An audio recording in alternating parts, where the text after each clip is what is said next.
ونستعينه ونستغفره ونؤمن به ونتوكل عليه ونعوذ بالله من شرور أنفسنا ومن سيئات أعمالنا من يهده الله فلا مضل له ومن يضلله فلا هادي له وأشهد أن لا إله إلا الله وحده لا شريك له وأشهد أن سيدنا ومولانا محمدا عبده ورسوله أما بعد فأعوذ بالله من الشيطان الرجيم بسم الله الرحمن الرحيم الرحمن علم القرآن خلق الإنسان علمه البيان صدق الله العلي العظيم اسٹیج پر موجود باوقار اساتذہ کرام، حضرات علماء کرام، معزز سامعین اور پردہ میں بیٹھی سن رہی میری ماں بہنیں، آج کا یہ پروگرام جس ادارے میں منعقد ہو رہا ہے یہ تکمیل قرآن اور تکمیل ختم بخاری کے موقع سے منعقد ہوا۔ اس کے ذمہ دار اعلیٰ جناب قاری خورشید صاحب، جو ہم لوگوں کے بیچ قاری ظہیر اللہ صاحب کے نام سے معروف اور جانے جاتے ہیں، ان سے ہم لوگوں کا قلبی تعلق ہے۔ قاری ظہیر اللہ صاحب دامت برکاتہم کبھی اعظم گڑھ کی سرزمین پر ایک مشہور ادارہ مدرسہ شیخ الاسلام شیخوپور کے استاذ ہوا کرتے تھے، جس کے روح رواں عارف باللہ حضرت مولانا اعجاز احمد اعظمی نور اللہ مرقدہ ہوا کرتے تھے، اور حضرت کی گرد پروانوں کی ایک بھیڑ ہوا کرتی تھی۔ جید اساتذہ کرام کی نگرانی میں طلباء اپنے علمی سفر کو طے کیا کرتے تھے۔ ان پروانوں میں یہ حقیر بھی ہے، میرا تعلق اعظم گڑھ سے خوشہ چینی کا ہے، وطن کا میرا تعلق آپ کی بہار کی اسی سرزمین پر ایک ضلع ہے، ضلع مدھوبنی، جو آپ کے پڑوس میں ہے۔ وہاں ایک ادارہ ہے مدرسہ فلاح المسلمین گوا پوکھر پھوارہ، اسی ادارے سے میرا تعلق ہے۔ اعظم گڑھ کے ہمارے کچھ جید اساتذہ کا 5-6 روزہ دورہ ہوا ہے ہمارے علاقوں میں۔ استاد گرامی حضرت مولانا مفتی منظور احمد صاحب قاسمی دامت برکاتہم، استاد گرامی حضرت مولانا سفیان احمد صاحب قاسمی دامت برکاتہم، اور محب و محبوب گرامی حضرت مولانا ضیاء الحق صاحب خیر آبادی اور حاجی بابو دامت برکاتہم، یہ مدرسہ شیخ الاسلام شیخوپور کے وہ نمایاں اساتذہ ہیں جو اس وقت شہنشی پر تشریف فرما ہے۔ ان بزرگوں کو میں رخصت کرنے آیا تھا، دربھنگہ سے ان کی ٹرین تھی، لیکن جناب قاری ظہیر اللہ صاحب، قاری خورشید صاحب کا حکم ہوا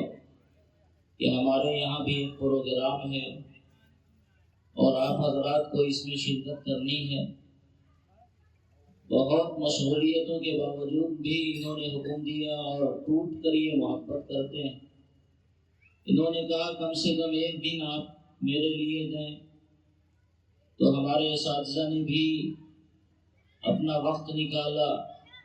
گاڑی کا رخ چینج کیا اور مظفر پور سے کل ان کی گاڑی ہے، اور میں نے بھی اپنی سعادت سمجھ کر یہاں حاضری دینا مناسب سمجھا۔ مغرب بعد سے اس ادارے کی طالبات کے پروگرام ہم نے سنے اور غور سے ہم نے سنے، اسے دیکھ کر فرحت بخش خوشی ہوئی کہ ہمارے قاری صاحب کی محنت واقعی قابل تعریف ہے۔ بچیوں کے پڑھنے کا انداز، ان کی تقریروں اور ان کے نعت کا جو انداز ہے، یہ ان کی صلاحیتوں کا پتہ دے رہا تھا۔ صحت تلفظ کے ساتھ حروف کی ادائیگی، معانی کی فراوانی، انداز بیان، اور نہ جانے جو خوبیاں ہوتی ہیں کلام کے اندر، وہ سارا کچھ اس کے اندر موجود تھا، اور ایسا نہیں لگ رہا تھا کہ کوئی طوطے کی طرح رٹی رٹائی تقریر کی جا رہی ہو۔ بچیوں نے جو کچھ پیش کیا ہے اپنی علمی محنت کے طور پر، یقیناً یہ قابل ستائش ہے، ان کو سراہا جانا چاہیے اور ان کی حوصلہ افزائی ہونی چاہیے۔ آج کے پرفتن دور میں جب مخلوق تعلیم کا رواج ہے اور اس کے فتنے ہر چہار سو بڑی تیزی سے پھیل رہے ہیں، ایسے اداروں کی یقیناً ضرورت ہے۔ ایک طرف ہمیں اپنی نسلوں کو مسلمان بھی بنائے رکھنا ہے، قرآن کریم سے اپنا رشتہ بھی بحال رکھنا ہے، اور ان کے دین و ایمان کی فکر کرتے ہوئے انہیں مکمل مسلمان بنائے رکھنے کی کوشش کرنا ہے۔ اس لیے ہماری ذمہ داری جہاں یہ ہے کہ ہم اپنے دین و ایمان کی فکر کریں، اللہ رسول کی بات اپنی زندگیوں میں ہم مانیں، یہ بھی ہماری ذمہ داری ہے کہ ہم اپنی نسلوں کے لیے ان کے تحفظ ایمان کی بھی فکر کریں۔ ارتداد کی جو فضا بنی ہوئی ہے، اس کا جو ماحول آج پورے ملک میں ہے، وہ کسی سے ڈھکا چھپا نہیں ہے۔ بڑی تیزی سے ہماری بچیاں ہمارے ہاتھوں سے نکل رہی ہیں اور غیروں کے ہاتھ میں جا کر اپنے ایمان کا بھی سودا کرتی ہے اور اپنی جان کو بھی گنوا دیتی ہے، اور یہ خطرات اس تیزی سے بڑھ رہے ہیں، کب کس گھر میں یہ حملہ ہو جائے کچھ کہا نہیں جا سکتا۔ ایک شخص حاجی نمازی ہے، تہجد کا پابند ہے، اللہ رسول کی تعلیمات اس کی زندگیوں میں ہے، اس کا ماحول دیندارانہ ماحول ہے، وہ یہ سمجھتا ہے کہ نہیں ہمارے گھر میں یہ فتنہ نہیں آ سکتا ہے، یہ آگ ہمارے گھر میں نہیں لگ سکتی ہے، کیونکہ ہمارے گھر کا جو نظام ہے وہ پورے پردے والا نظام ہے، ہماری بچیاں باہر نہیں جاتی، ہمارے گھر کے ماحول میں ہر طرح سب ٹھیک ٹھاک چل رہا ہے۔ لیکن آپ کو حیرت ہوگی، ایسے گھروں میں بھی اس طرح کے فتنے دبے پاؤں داخل ہوتے ہیں، اور اس وقت پتہ چلتا ہے جب پانی سر سے اونچا ہو چکا ہوتا ہے، جب اتنا کچھ پابندیاں ہمارے گھروں میں موجود ہیں، پھر جا کر یہ فتنے گھروں میں کیوں آئے؟ یہ جو ہمارے ہاتھ میں ہے، یہ اس فتنے کی بڑی وجہ ہے۔ ہم نے اپنی بچیوں کو گھروں میں محفوظ کر کے اس کی تعلیم کا انتظام تو کیا، اس کی پرورش کا انتظام کیا، ہر طرح کے فتنوں سے ہم نے اسے محفوظ رکھنے کی کوشش کی، لیکن دنیا جہان سے رابطے کے لیے اس کے ہاتھ میں موبائل دے دی، اور پھر اس موبائل میں وہ زہرناکی پھیلائی، وہ خطرناکی پھیلائی۔ کبھی ہم نے چیک نہیں کیا ایک گارجین ہونے کے ناطے کہ ہمارے بچے اور ہماری بچیاں ان موبائل پر کیا کر رہے ہیں، یہ کبھی چیک کرنے کی ہمیں توفیق نہیں ہوگی۔ ہم تو یہ سمجھ رہے ہیں کہ ہمارے بچے موبائل میں پڑھ رہے ہیں، وہ کورس کی تکمیل کر رہے ہیں، اپنے نصاب کو پورا کر رہے ہیں، لیکن اندر ہی اندر گھوٹالا ہونے لگا، اور اس کا احساس اس وقت ہوا جب سب کچھ ہمارا لٹ چکا تھا، عزت لٹ گئی، ہماری شہرت پر فرق آنے لگا، ہماری بچی ارتداد کے دہانے پر پہنچ گئی اور اس کو ہم بچا نہیں سکے۔ اس لیے آج کے ماحول میں بطور خاص ایسے محفوظ اداروں کی یقینی طور سے ضرورت ہے جہاں مکمل دین و ایمان کو پڑھایا جائے اور مکمل محفوظ ماحول میں انہیں پڑھایا جائے، دنیا سے ان کے رابطے کو ختم کر کے ان کو ایسی تعلیم دی جائے کہ وہ صحیح معنی میں اللہ کی بندی بنے، اللہ کے بندے بنے اور معاشرے کو ایک بہتر رخ دینے میں وہ اپنا کام کر سکے۔ یہ ہماری ذمہ داری ہے۔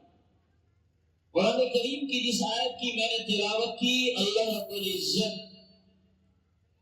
اس آیت کے اندر فرماتا ہے الرحمن علم القرآن خلق الانسان علمہ البیان۔ رحمان نے قرآن سکھلایا اور انسانوں کو پیدا کیا۔ یہ قرآن کی جو تعلیم ہے یہ رحمان نے ہمیں سکھلایا، تو اس تعلیم کو حاصل کرنا یہ ہماری اولین ترین ذمہ داری ہے۔ اور پھر اللہ رب العزت آگے فرماتا ہے علمہ البیان، اس سے پہلے اللہ فرماتا ہے خلق الانسان۔ آپ دیکھیں وجود کے اعتبار سے انسان کی تخلیق پہلے ہوتی ہے، قرآن کریم کی تعلیم بعد میں ہوتی ہے، وہ کتنا اہم صحیح لیکن وہ بعد میں ہوگا۔ انسان کی تخلیق پہلے اور پھر قرآن کی تعلیم اور بیان کی تعلیم یہ بعد میں ہے، لیکن دونوں کے بیچ میں اللہ رب العزت نے خلق الانسان کا استعمال فرمایا۔ الرحمن علم القرآن، علم القرآن، قرآن کریم کی تعلیم کا تذکرہ پہلے فرمایا اور اس کے بعد تخلیق انسانیت کا تذکرہ فرمایا۔ اللہ تعالیٰ یہ بتاتا ہے کہ لوگوں تمہاری تخلیق کا مقصد تعلیم قرآن ہے، تم اس لیے بنائے گئے کہ قرآن کریم سے تمہارا رشتہ انتہائی مضبوط رہنا چاہیے، اور اسی کو قرآن کریم نے دوسرے مقام پر بیان کیا وَمَا خَلَقْتُ الْجِنَّ وَالْإِنسَ إِلَّا لِيَعْبُدُونَ۔ انسان اور جنات کی پیدائش ہماری عبادت کے لیے، ہماری معرفت کے لیے ہوئی ہے، اور یہ معرفت حاصل اس وقت تک نہیں ہو سکتی جب تک تعلیم قرآن ہماری زندگی میں نہیں آئے۔ اس لیے ہماری ذمہ داری ہے کہ قرآن کریم کی تعلیم کو اپنی زندگیوں میں ہم لائیں، اپنے بچوں کو قرآن کریم کی تعلیم دیں، اس کے لیے اسے وہ ماحول فراہم کرے جس ماحول میں ہمارے بچے قرآن کریم کی تعلیم حاصل کر سکیں۔ اس کے بغیر وہ صحیح معنوں میں انسان نہیں بن سکتے۔ یہ وہ اختصار کے ساتھ پیغام تھا جو اس آیت کریمہ کے اندر اللہ رب العزت نے دیا ہے۔ ایک بار پھر میں جناب قاری خورشید صاحب کا اور ان کے تمام رفقاء کار کا میں شکریہ ادا کرنا چاہتا ہوں، انہیں مبارکباد دیتا ہوں کہ وہ اس پاکیزہ اور محفوظ ماحول میں امت کی بچیوں کی تعلیم و تربیت کی فکر کرتے ہیں اور بہتر مستقبل انہیں عطا فرماتے ہیں۔ اللہ تعالیٰ اس ادارے کو دین دونی رات چوگنی ترقیات سے نوازے اور ہر طرح کے شرور و فتن سے اللہ تعالیٰ اس کی حفاظت فرمائے، اور اللہ تعالیٰ قاری صاحب اور ان کے تمام رفقاء کار کو دنیا اور آخرت دونوں کی شادابی نصیب فرمائے۔ آمین۔ وآخر دعوانا الحمدللہ رب العالمین۔